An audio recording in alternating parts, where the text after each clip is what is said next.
தக்காளி பழம் மாதிரி தகன்னு இருக்கிறான். அந்த பையன்டையும் அந்த ஹோமோசெக்ஸ்ல இவன் ஈடுபட போய் முயற்சி பண்ணி அந்த பையன் வெளியே வந்து நினைச்சிட்டு அமெரிக்காவை சேர்ந்த பையன் வெளியே பேட்டி கொடுக்குறான். அதை எடுத்து பிபிசியில் ஒளிபரப்புறான். சாய்பாபா வந்து என்னை ஓரின சேர்க்கைக்கு அவர் வற்புறுத்தினாரு, ஆடை அவிழ்த்து நிர்வாணமானாரு, இப்படி பல மாதிரி மேடையில சொல்ற ஒரு விஷயம் இல்ல.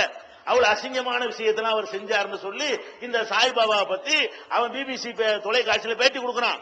அம்பலமாவுது.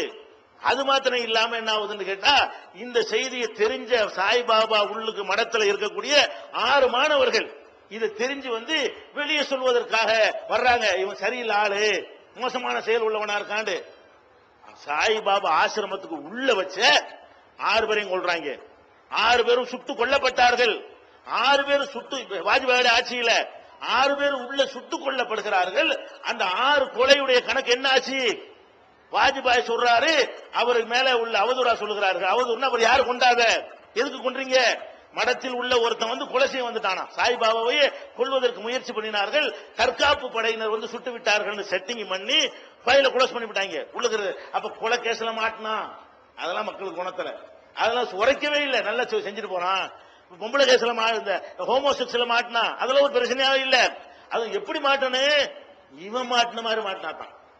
இப்ப மாட்டிருக்கான புதுசாமியாரு, இவன் மாட்டின மாதிரி அந்த விஷுவல் காட்சியோட அப்படி மாட்டினா மட்டும்தான் இவங்களுக்கு ரோஷம் வருதே தவிர, இப்படி மாட்டாம சங்கராச்சாரியர் மாட்டின மாதிரி மாட்டினான்னு வைங்க ஒண்ணுமே வராது. இதுக்கெல்லாம் என்ன காரணம்?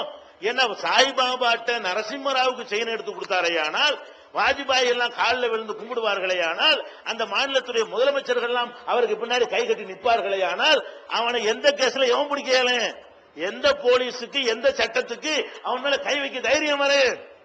எந்த அளவுக்குன்னு சொன்னா, நம்ம பகுத்தறிவு பகலவனுக்கு அளவு கொடுத்து போயிட்டான். இந்த சாய்பாபா சாதாரண ஆளு கிடையாது. இங்க வந்துகிட்டு உங்களுக்கு சென்னை குடிநீருக்கு பணம் தர போறேன் அப்படின்னு சொல்லிட்டு வந்து அவர் போய் பார்க்க போறார். யாரு? சாய்பாபா வந்து முதல்வரை பார்க்கறதுக்கு வீட்டுக்கு போகிறாரு. முதல்வருக்கு முன்னாடியே இந்த சாமியார் காலில் அவருடைய மனைவி தயாளம்மாள் விழுந்து வணங்குறாங்க. யாரு?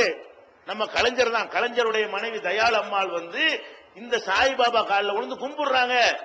அது வயசுக்காக கும்பிட்டாங்க. அப்ப அன்பழகன் அதை விட பெரிய வயசு காலில் விழுந்து சொல்லுவியா? சாய்பாபா விட பெரிய வயசு தான் அன்பழகன். அவர் வயசு மாதிரி எத்தனை வயசான ஆட்கள்லாம் உள்ள வரப்போத்தானே இருக்கிறாங்க. அவங்க காலம் உள்ள வச்சுட்டு தான் இருக்கிறீங்களா? அப்ப இந்த பகுத்தறிவு பகலவனே இப்படி பல்ட்டி அடிச்சுட்டாருன்னு சொன்னா இவங்களுடைய கை எங்க வரைக்கும் இருக்கிறது? இந்த நாட்டில் சாமியாரை ஒழிப்பா நீங்க நினைக்கிறீங்க? நடக்கவே நடக்காது. அதை விட முக்கியம் என்ன தெரியுமா? எந்த பெரியார் பாசறையில் இவர் படிச்சேங்கிறாரோ, எந்த பகுத்தறிவுக்கு நான் சொந்தக்காரன் சொல்றாரோ, அவரை வச்சுக்கிட்டு அவர் முன்னாடியே இந்த சித்து வேலையை காட்டி தயாநிதி மாறனுக்கு ஒரு மோதிரம், துரைமுருகனுக்கு ஒரு மோதிரம் எடுத்து கொடுக்கிறார். யாரு? கருணாநிதி உட்கார்ந்து இருக்க, தயாநிதி மாறன் எல்லாம் சண்டைக்கு முன்னாடி இந்த குடும்ப பிரியம் வந்து செல்லப்பிள்ளையா இருந்தார அப்ப தயாநிதி மாறன் துரைமுருகன் எல்லாம் உட்கார வச்சுக்கிட்டு, துரைமுருகனுக்கு ஒண்ணு நான் கேட்கிறேன், இந்த மாதிரி சித்து வேலை இவங்கள்ட்ட இருக்கிற நிஜமாக இருந்தா என்ன நிஜம்? ஒண்ணும் இல்லாதே எடுத்து உண்டாக்கி தந்துருவாங்க இருந்தா, இன்னைக்கு தமிழ்நாட்டுடைய கடன் 73,000 கோடி இருக்கு. தமிழ்நாடு அரசாங்கம் இருக்க ஊதாரித்தனத்தில் செலவு பண்ணிவிட்டு இன்றைக்கு எவ்வளவு கடனாளி? இன்னைக்கு பேப்பர் படிச்சீங்களா? இன்றைக்கு இந்த செய்தித்தாள்கள் வந்திருக்கிறது. தமிழ்நாட்டு அரசாங்கம் வந்து உலக வங்கிகள்லையும் பல துறைகள்லையும் வாங்கி இருக்கிற கடன் 73,000 கோடி. 73 கோடி இல்ல, 1000 கோடி 1000 கோடி 1000 கோடி 1000 கோடியா 73. அப்ப 73,000 கோடி இருக்கு. இன்னைக்கு 7,4 கோடி மக்கள் இருக்கிறோம்னு கேட்டா தலைக்கு 10,000 கொடுத்தா தான் கடன் அடையும். அந்த கடனை அடைக்கிறத என்ன செய்யணும்? நீங்க 50 பேர் 10,000 கடனாளி ஆக்கிவிட்டார். அப்ப 73,000 கோடி கடன் இருக்குல்ல. இப்ப சாய்பாபா என்ன பண்ணணும்? நீங்கள் கடன் வாங்கி கஷ்டப்படுகிறீர்கள், இந்தாங்க 73,000 கோடி எடுத்து கொடு பார்ப்போம். ஏண்டா அது செய்ய வேண்டிய உங்கள்ட்ட சக்தி இருக்குமே. ஆனால் இன்னைக்கு பெட்ரோல்லாம் விலை உயர்த்த வேணும். பெரிய பட்ஜெட், நெருக்கடியான பட்ஜெட் தானே போடுறாங்க. விலை உசத்தணுமா? மந்திர போட்டு என்ன செய்யணும்? அவ பெருநாம குறிச்சி கூப்பிட வேண்டியது. இந்த மக்கள் எல்லாம் கஷ்டப்படுறாங்கப்பா, நம்மள்ட்ட மந்திர சக்தி இருக்கிறது, தங்கத்தை எடுக்கிறவன், செயின் எடுக்கிறவன், லிங்கத்தை எடுக்கிறேன், எனக்கு இது முடியாதா? எத்தனை ஆயிரம் கோடி வேணும் சொல்லு, இந்தா வச்சுக்க, எடுத்து கொடுத்துட வேண்டியதானே. மக்களுக்கு எவ்வளவு சேவையா போயிருமே. எல்லாம் 4 பணக்காரனுக்கு 2 செயின் எடுத்து கொடுக்குறானே தவிர மக்களுக்கு ஏதாவது கொடுத்தானா? அவ்வளவு வேணாம். குடிசைகள்ல வந்து எத்தனை ஏழைப்பாளைகள் இருக்கிறாங்க, சாப்பாட்டுக்கு வழி இல்லாம, குந்திக்கிற கொடுத்துருக்கு துணி இல்லாம, இந்த சேரி பக்கம் வந்து ஒவ்வொரு சேரியா கூப்பிட்டு, இந்தா 1/2 கிலோ தங்க உனக்கு, இந்தா உனக்கு 1/2 கிலோ, இந்தா உனக்கு 1/2 கிலோ, இருந்தா எடுத்துக்கிடுவோம். என்ன உனக்கு கையில இருந்து கொடுக்குற? கையில இருந்து கொடுத்தா கஷ்டப்படணுங்க. நான் சம்பாரிச்சு உழைச்ச காசு எடுத்து கொடுத்தேன்னு சொன்னா அது எப்படி கொடுக்கறது அப்படின்னு யோசிக்கலாம். உனக்கு தான் மந்திரம் இருக்குப்பா, இப்படிதான் வந்துருமே, இப்படி ஆற்ற வேலை தானே உனக்கு. ஒரு ஆட்டி 1/2 கிலோ தூக்கி கொடுவேன், இப்படி கொடுத்துருக்கானா? ஏழை பழகதா செஞ்சானா? அப்ப இவர்கள் இந்த மந்திர சக்தி இருக்குன்னு சொல்லக்கூடியவர்கள் வெறும் கலெக்ஷன் தான் பண்றாங்களே தவிர கொடுத்து பார்க்க முடியாது. யாருக்கா கொடுக்குறானுங்களா? சுனாமி கொடுக்குறாங்களா? மழை பெஞ்ச போய் நிக்கிறானுங்களா? எல்லாமே கிடையாது. எல்லாமே நிக்கிறது வெறுமனை வாங்குற. எந்த அளவுக்கு இன்னொருத்தன் இந்த கல்கின்னு ஒருத்தன் கிடக்கான், விஜயகுமார் நாயுடுங்கிறவன். இவன் என்ன செய்யறான்? கல்கி கடவுள் பொண்டாடி முடிச்சன ஒண்ணா உட்கார்ந்துக்கிட்டு அவன் கடவுள். இவன் என்ன செய்யறான்? தாடி எல்லாம் வச்சு உட்கார்ந்து இருப்பான். வருஷத்துக்கு ஒரு காலம் மக்களை பார்ப்பான். மீது நல்ல தாடி எல்லாம் சரிச்சிட்டு வேற வேஷம் போட்டுக்கிட்டு வேற ஜாலியா பம்பாயில என்ன செய்யறான்? வேற மாதிரி இருக்கக்கூடிய ஒருத்தன் வருஷத்துல ஒண்ணா உட்கார்ந்து அவரை மறைவ வச்சுக்கிட்டே ஒரு கூட்டம் சம்பாரிச்சுட்டு இருக்கிறது. அதுல என்ன பண்ணிட்டாங்க? உள்ள நுழைஞ்சி பார்த்தா போதை பொருளும் பொம்பளை சப்ளை, வெளிநாட்டில இருந்து வரக்கூடிய பக்தர்களுக்கு பொம்பளை சப்ளை நடந்து மக்கள் எல்லாம் கொதிச்சு போய் கல்கி ஆசிரமத்தை சூறையாடுறாங்க. அது எப்ப நடக்குது? நம்ம மேப்படியார் மாற்ற அதே நாள்ல தான் இந்த நித்யானந்தா ஒரு பக்கம் போட்டுட்டு இருக்கிறான், கல்கி ஆசிரமம் சூறைன்னு இன்னொரு பக்கம் வந்துகிட்டு இருக்குது. நான் என்ன கேட்கிறேன், இவனெல்லாம் ஏமாத்துறாங்கிறது எங்களுக்கு தெரியுது. இன்னைக்கு இந்த நாட்டில் உள்ள நீதிபதிகளுக்கு தெரியாதா? நீதிபதி காலில் விழுகிறானே, எப்படி இவன் கேச விசாரிப்பான்? நீதிபதி இவங்களை பிடிச்சு கொண்டு போனா கூட இந்த நீதிபதி அவன்கிட்ட ஆசி வாங்க போறான். இந்த சட்டம் படிச்ச நீதிபதிக்கு ஒரு மனுஷன் தெரியல. நான் என்ன கேட்கிறேன், நீ வேற ஒரு அறிவு வேணாப்பா. நீ யார சாமிங்கிறியோ அவன் திங்கிறானா திங்கலையா? சாமிங்கிறீங்களப்பா, எக்ஸ்ட்ரா பவர் உள்ளாது தானே. சாப்பிடறானா இல்லையா? சாப்பிடுறான். குடிக்கிறானா இல்லையா? குடிக்கிறானா தண்ணியை சொல்லு, அதுவும் செய்யறானு. சாதா குடிக்கத்தான் சொல்றான். குடிக்கிறானா இல்லையா? குடிக்கிறான். இந்த சாப்பிட்டதையும் குடிச்சதையும் வெளியேற்றுறதுக்காக வேண்டி மலைச்சலம் கழிக்கிறானா இல்லையா?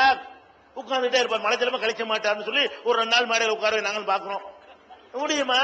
அப்ப நமக்கு நல்லா தெரிகிறது, நல்லா திங்கிறாங்க, நம்மளோட நல்லா திங்கிறாங்க. நம்மளாவது லேசான ஒரு ருசியில திருப்தி அடைஞ்சிருவோம். அவங்களுக்கு பயங்கரமா, அவன் நாக்கு பயங்கரம், ஆன்மீகவாதி கட்டுப்பாடு உள்ள போனான். இவங்க நம்மளோட நல்லா திங்கிறாங்க. அப்ப நல்லா சாப்பிடுறான், நல்லா குடிக்கிறான், நல்லா மலைஜலம் கழிக்கிறான், நல்லா தூங்குறான். எல்லாமே உங்களுக்கு என்னென்ன ஏற்படுதோ அதெல்லாம் அவர்களுக்கு ஏற்படுறது பாக்குறீங்களா இல்லையா?